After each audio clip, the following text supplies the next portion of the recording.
حضرت خدیجہ رضی اللہ تعالی عنہ کو اللہ نے بے شمار صفات سے نوازا تھا، لیکن ایک اچھی بیوی ہونے کی حیثیت سے ان میں دو امتیازی صفات تھیں۔ ایک صفت یہ تھی کہ وہ نبی کریم صلی اللہ علیہ وسلم کے ساتھ ہر مشکل میں کھڑی ہوتی تھی۔ چنانچہ جب آپ صلی اللہ علیہ وسلم کو اللہ نے نبوت سے سرفراز فرمایا، پہلی مرتبہ فرشتہ آپ کے پاس آیا تھا، تو آپ صلی اللہ علیہ وسلم کے لیے یہ نئی صورتحال کچھ پریشان کن تھی۔ اسی پریشانی کے عالم میں آپ گھر تشریف لائے اور حضرت خدیجہ سے فرمایا زملونی زملونی، مجھے چادر اوڑھاؤ، مجھے چادر اوڑھاؤ، اور حضرت خدیجہ کے سامنے ساری صورتحال بیان کی۔ تو حضرت خدیجہ رضی اللہ تعالی عنہ نے نبی کریم صلی اللہ علیہ وسلم کو بڑے خوبصورت الفاظ میں تسلی دی۔ چنانچہ انہوں نے عرض کیا واللہ لا یخزیک اللہ ابدا، کہ اللہ کی قسم اللہ تعالیٰ کبھی آپ کو تنہا نہیں چھوڑے گا۔ کیوں؟ کیونکہ انک تحمل الکل وتکسب المعدوم وتعین علی نوائب الحق، کیونکہ اللہ نے آپ کو بڑے اعلیٰ اوصاف سے نوازا ہے۔ آپ محتاجوں اور بے کسوں کا بوجھ اٹھاتے ہیں، جس کے پاس کچھ نہ ہو آپ اس کی مالی مدد کرتے ہیں، آپ مہمانوں کی مہمان نوازی کرتے ہیں اور مصیبت زدہ کے کام آتے ہیں۔ تو آپ میں اتنے اعلیٰ اوصاف ہیں، اور جس میں اتنے اعلیٰ اوصاف ہوں اللہ اسے تنہا نہیں چھوڑتا۔ تو آپ مطمئن رہیے کہ اللہ آپ کو تنہا نہیں چھوڑے گا۔ اور اس کے بعد حضرت خدیجہ رسول اللہ صلی اللہ علیہ وسلم کو لے کر اپنے چچا زاد بھائی ورقہ بن نوفل کے پاس چلی گئیں۔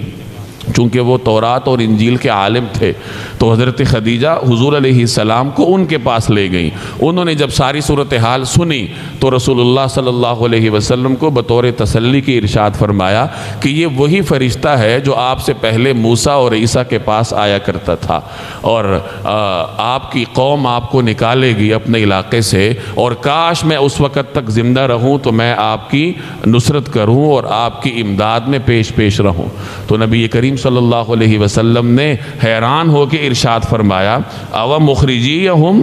کیا یہ لوگ مجھے نکالیں گے؟ یعنی یہ مجھے اپنے علاقے سے نکالیں گے؟ مکہ جو میرے آباء و اجداد کا وطن ہے، یہ مجھے اس سے بے دخل کریں گے؟ تو ورقہ بن نوفل نے کہا کہ آپ کو اللہ نے جس منصب سے سرفراز فرمایا ہے تو اس منصب کے راستے میں اس قسم کی رکاوٹیں آیا کرتی ہیں۔ تو یہ حضرت خدیجہ نے رسول اللہ صلی اللہ علیہ وسلم کی تسلی کے لیے یہ اقدامات اٹھائے۔ ایک موقع پہ آپ صلی اللہ علیہ وسلم نے ارشاد فرمایا جس کا مفہوم یہ ہے کہ جب کبھی مجھے کسی سخت صورتحال کا سامنا ہوا تو میں حضرت خدیجہ کے پاس جاتا اور وہ مجھے ایسے الفاظ سے تسلی دیتی کہ کسی بھی قسم کی مصیبت ہو ان کے الفاظ کی برکت سے وہ ہلکی ہو جایا کرتی تھی۔ تو یہ ان میں اللہ نے ایک اعلیٰ صفت رکھی تھی کہ وہ اپنے عظیم المرتبت خاوند کے ساتھ ہر مشکل گھڑی میں نہ صرف کھڑی ہوتی بلکہ ان کی مشکل کو کم کرنے میں جو ان سے ہو سکتا وہ کیا کرتی، ان کو تسلی دیتی، ان کے ساتھ بھاگ دوڑ کرتی۔ اور یہ اپنے بعد آنے والی بیویوں کے لیے ایک اسوہ چھوڑ گئیں کہ بیوی کا یہ فرض ہوتا ہے کہ وہ اپنے خاوند کی مشکلات کو بٹانے کی کوشش کرے اور اس کو بڑھانے کی بجائے اس کو کم کرنے کی فکر کرے۔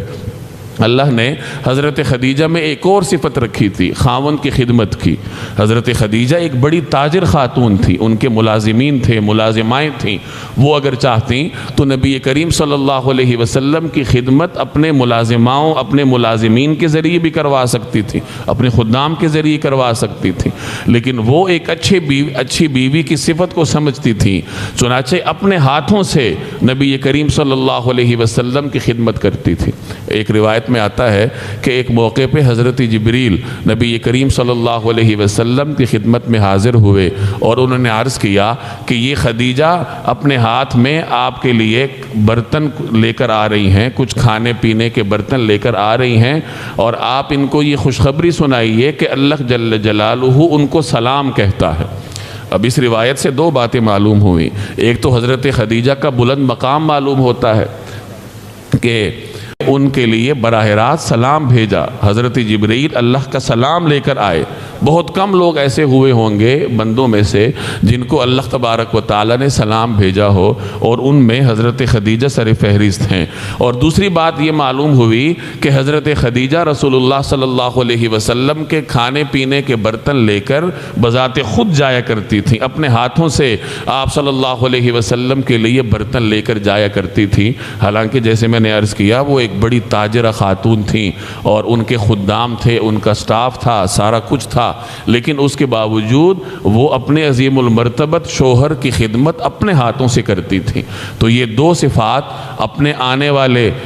زمانے کی بیویوں کے لیے بطور اسوہ حسنہ کی چھوڑ گئیں کہ یہ بیوی کی بنیادی ذمہ داری ہوتی ہے کہ وہ اپنے خاوند کی خدمت بذات خود کرے، چاہے اس کی سماجی حیثیت کچھ بھی ہو، وہ بہت بڑے سماجی رتبے کی مالک ہو، وہ بڑی اعلیٰ تعلیم یافتہ ہو، اعلیٰ ڈگری ہولڈر ہو، انتہائی امیر کبیر ہو، اس کا وسیع کاروبار ہو، اس کا کوئی بھی مقام ہو، لیکن جب وہ بیوی ہے تو اس کا بنیادی فرض ہے کہ وہ اپنے خاوند کی خدمت بذات خود کرے، دوسروں کے حوالے نہ کرے۔ اور دوسری ذمہ داری اس کی یہ ہے کہ اپنے خاوند کے ساتھ ہر مشکل مرحلے پر کھڑی رہے اور کوشش کرے کہ زبانی تسلی کے ذریعے یا عملی اقدامات کے ذریعے اپنے خاوند کے مشکلات کو کم کرے۔